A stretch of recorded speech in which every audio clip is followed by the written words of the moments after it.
Salut à tous, encore un beau ciel bleu, 20 degrés pour cette vidéo, au soleil. Bon, il est un petit peu tard, ça commence un petit peu à tomber, mais j'ai tout descendu de la mansarde. Au bout d'un mois à peu près, qu'est-ce qui se passe sur les boutures de patates douces et de poires melon? Alors, comme on peut le voir, on va attaquer sur les patates douces dans la flotte, hein, dans l'eau, en bouteille. Avec très peu d'eau, hein, enfin même pas un quart, voilà. Alors qu'est-ce qu'on peut constater déjà? Déjà, elle se porte bien, parce que des petites feuilles poussent, il y a de la couleur verte à la couleur violette, ça généralement c'est les feuilles jeunes des patates douces qui poussent, donc elles sont de cette couleur-là, après elles deviennent vertes. J'ai pratiquement pas, peut-être j'en ai vu une, voilà, une ici, voilà, qui est un petit peu faiblarde. Voilà, c'est la seule, surtout ce qu'il y a comme pied ou comme bouture. Alors, au point de vue des racines, alors on s'aperçoit bien que là, il y en a un stock, hein. Alors c'est plus ou moins haut dans le... Il y en a qui, vous voyez, qui sont ici, qui descendent, il y en a qui c'est tout en bas. Et il y en a même qui sont hors de l'eau, je sais pas, j'en ai, oui voilà, ici j'en ai, dans cette bouteille, vous voyez, qui sont carrément hors de l'eau, et qui plongent, hein, chercher à manger ou à boire. Pareil pour cette troisième, donc point de vue des racines, voilà, hein, on est bon. Alors maintenant, je vous rappelle quand même que le challenge il est de les garder jusqu'au mois de mai, hein, donc ça va pas être facile. Alors à côté on a donc on a que deux, hein, pieds de patates douces, mais dans du terreau, dans un bac en polystyrène. Je viens de trouver une bestiole parce que je me disais que c'était pas normal. Les feuilles étaient mangées comme ça. Alors les feuilles sont moins belles en terre. Alors est-ce que c'est la bestiole? Voilà, elles sont un petit peu plus noircies sur les bords, comme celle-là. Voilà. Bon, celle-là a été mangée. Et en plus, elle m'a mangé aussi un peu de mes poires melons. Vous voyez, même ici. Voilà. Et je viens de trouver, c'était une petite chenille. Je ne connais pas l'enracinement. On va voir ça tout à l'heure, justement. Et ça continue à pousser un tout petit peu, puisqu'il y a des feuilles violettes. Même si elles se sont fait bouffer, ça a l'air de résister. Donc on va découvrir ça maintenant. Alors, je vais essayer de... Apparemment, je voudrais pas tout déchirer. L'enracinement est impressionnant par rapport aux bouteilles. Il y a beaucoup de racines quand même. Ici j'ai mon deuxième pied. Je vais essayer d'aller le chercher sans trop détruire. Voilà, un petit peu moins peut-être. Mais ouais. Par contre, oui, ça ne part pas de là, comme souvent dans les bouteilles. Ça part vraiment que du bout. L'enracinement est bien plus puissant en terre. Alors pourtant c'est du terreau qui était vraiment qui était vraiment resté tout l'été au soleil, voilà, dans le bac d'ailleurs, il n'y avait plus rien dedans. Donc il a souffert, il n'y a plus grand chose à manger, je pense pas beaucoup de nutriments. Et donc on voit quand même que ça fait des belles racines. Ça c'est déjà un bon point. Alors maintenant passons au constat pour les poires melons. Alors pour les poires melons, qu'est-ce qu'on peut constater? Alors donc la chenille est passée, hein, puisqu'elle a bouffé les feuilles. Il y a beaucoup plus de petites feuilles noires, peut-être un peu plus fragiles comme par rapport aux patates douces. Beaucoup plus de feuilles jaunes, donc qui sont en fin de vie apparemment. Si on tire dessus, non, ça vient pas. Non, mais bon, il y en a déjà qui sont tombés. Voilà, il y en a une là, une grosse là. Est-ce qu'elle est en fin de vie? Non plus, mais elle va pas tarder à tomber, je pense. Enfin, il y a de la feuille jaune. Bon, il y a pas mal de petites végétations qui a poussé là-dedans. Donc ça veut dire qu'il y a encore un petit peu à manger quand même. Mais bon voilà, hein, c'est le poire melon un peu plus sensible, ça n'a pas poussé beaucoup. Par contre, dans l'eau, on voit bien la différence entre les vieilles feuilles, vertes foncées, et là j'ai vu qu'il y avait des feuilles qui démarraient, et même des fleurs.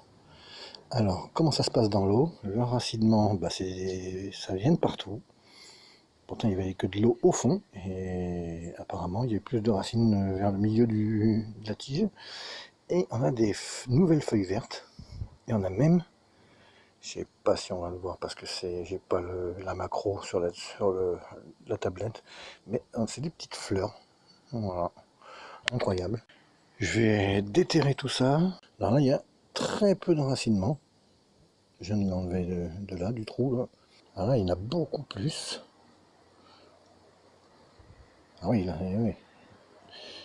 Donc voilà, je vais en enlever encore un autre. Oui, il y a de l'enracinement pour la pormelon, le pormelon aussi. Là, j'ai vu que bon, il n'y avait plus grand chose, et je me suis douté que vu l'enracinement, ça allait toucher rapidement le fond. Et donc, je vais essayer de remettre à fleur jusqu'en haut du terreau que j'ai là. Et puis replanter tout ça, et justement, ça repartira pour un tour. Voilà, et on a un bel enracinement. Hein. Alors, au point de vue de l'enracinement de mes pormelons qui sont dans l'eau. Alors là, c'est complètement... J'avais mis de l'eau à peu près jusque là, à peu près, enfin, ouais, là. Et on voit même des racines qui démarrent d'au-dessus. Alors ils ont l'air d'être... Bon, enfin, la chenille, il n'y a pas quelque chose, hein, elle a tout mangé. Mais ils ont l'air d'être un petit peu... Alors, il y en a qui suivent, il n'y a carrément pas de racines. Pourtant, il y a des petites feuilles vertes qui ont démarré. Là, elles mangé à la moitié et des petites feuilles vertes qui ont démarré avec un petit peu de racines. Celui-là a l'air d'être un petit peu pourri, je ne sais pas pourquoi. Enfin, est-ce que c'est de la moisissure? Oui, non, c'est juste un dépôt. Voilà, alors ça, c'est vrai qu'ils sont un petit peu moins vertes quand même. Essayer de les mettre à la lumière. Ouais, c'est un petit peu marron quand même. Là, c'est un petit peu de moins bonne qualité de bouture. Ouais. Les tiges sont plus marrons, je trouve. Il y en a 2-3 qui sont bien vertes, mais il y en a quand même qui sont marrons. Une carrément qui trempe dans l'eau. Il n'y a plus rien du tout. Ouais. Il n'y a pas de... Ouais. Elle a perdu ses feuilles. Il y a un petit bout de racine. Et en haut, il n'y a pratiquement rien. Il n'y a plus rien. Voilà, il n'y a plus rien. Donc ça, je vais le laver. Et voilà le constat. Point de vue racinaire pour les pormelons.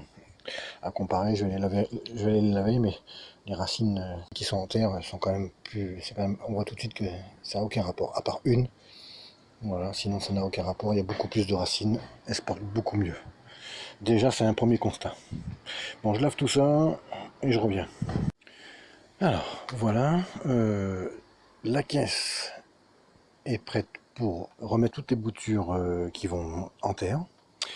J'ai de l'eau de pluie. Et voilà le résultat. Alors donc on a donc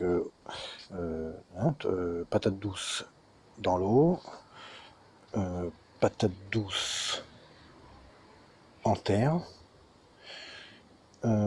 poire melon en terre et poire melon dans l'eau.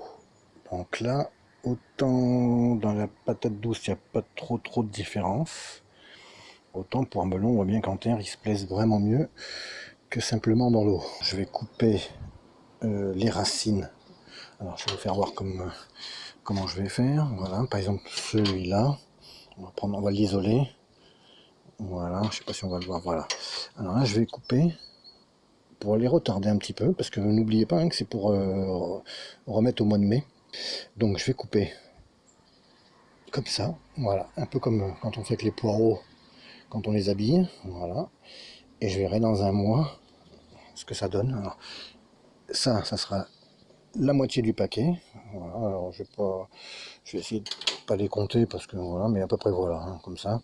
Donc tous ceux-là vont être coupés comme ça. Et ceux-là, je vais carrément, par contre, partout où il y a des grandes racines, je vais couper. Je vais même couper jusque là, voilà. Tant pis, non parce qu'il faut garder un petit peu de longueur quand même parce que voilà, je vais garder,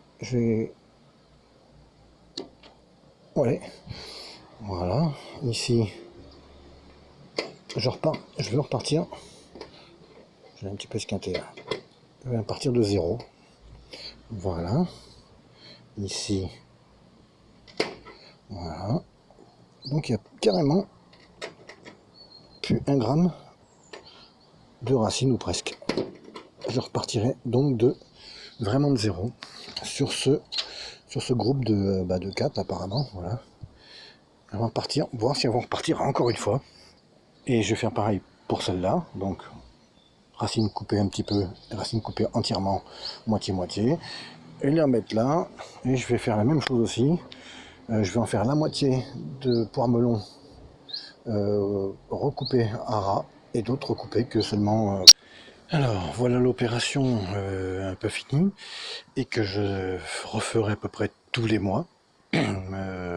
Ou tous les mois et demi, selon la vitesse que se développeront les racines. Alors, pour les poires melons qui étaient dans l'eau, je les ai laissés, puisqu'elles n'avaient pas beaucoup de racines, je les ai laissés comme ça, et elles retourneront, voilà, hein, elles retourneront d'où elles viennent, c'est-à-dire elles étaient dans ce verre d'eau, voilà. Voilà. Ça, c'est fait déjà. Le poire melon dans la terre, enfin dans le bac, j'ai enlevé les racines de certains, carrément, coupés, les plus grands et les plus petits, je les ai laissés avec un petit peu de racines et légèrement coupés, habillés. Ici, en terre, on a 3 patates douces sans racines et 3 patates douces avec un peu de racines. Et dans les 3 bouteilles, pareil, dans cette bouteille à quantité équivalente, je crois que j'en ai 4 et 4, voilà. Alors 4 avec les racines donc coupées, et enfin coupées carrément nettes, hein, il n'y a plus une racine, et 4 qui ont un petit peu de racines. Dans la petite bouteille, bah pareil, hein, 5 ou 6 plus de racines, et 5 ou 6 racines un peu coupées. Voilà. Et dans la grosse bouteille, bon, c'est le même. Hein. Donc j'ai pareil, hein, pas de racines et un peu de racines. Tout ça, ça va remonter dans la mansarde, la pièce mansardée, en dessous du Velux. Et dans un mois et demi, je déterrerai tout ça et je ressortirai toutes des bouteilles pour voir ce qui s'est passé. Est-ce qu'il y en a qui sont mortes? Est-ce qu'il y en a qui sont en train de dépérir? Est-ce qu'il y en a qui n'ont pas bien subi ce que je viens de leur faire? Et, ou alors tout va bien. Alors voilà, tout est remis en ordre. Donc j'ai remplacé la bouteille en plastique par une autre bouteille en verre. Nous avons donc les racines et pas de racines. Là aussi, là aussi. Donc là, on verra bien. Ici, donc on a vraiment on a remis les mêmes qu'on avait au début. Je les ai remises tout bêtement parce que ça n'avait pas fait beaucoup de racines. Et ici, du coup, on a... Alors je l'ai noté par PTPDR, patate douce, pas de racines. Voilà, les 3 là, les 3 ici sont patates douces, pas de racines, donc sans racines. Ici, PDRC, patate douce, racines coupées, donc c'est celle qui reste un tout petit peu de racines. Et puis après, pareil pour les poires melons, PMPDR, hein, poire melon, pas de racines, et poire melon, racines coupées. Voilà. Donc j'en ai 6 exemplaires, 3 et 3. Ce qui fait que je peux avoir de la perte. Je l'ai un peu fait pour ça aussi, hein, d'en avoir un grand nombre, parce que si je savais pas où j'allais. Donc je remonte tout ça dans la mansarde, sous le Velux. Et puis ça sera donc à la chaleur et à la lumière. Sur ces belles paroles, je vous dis à bientôt et bye bye.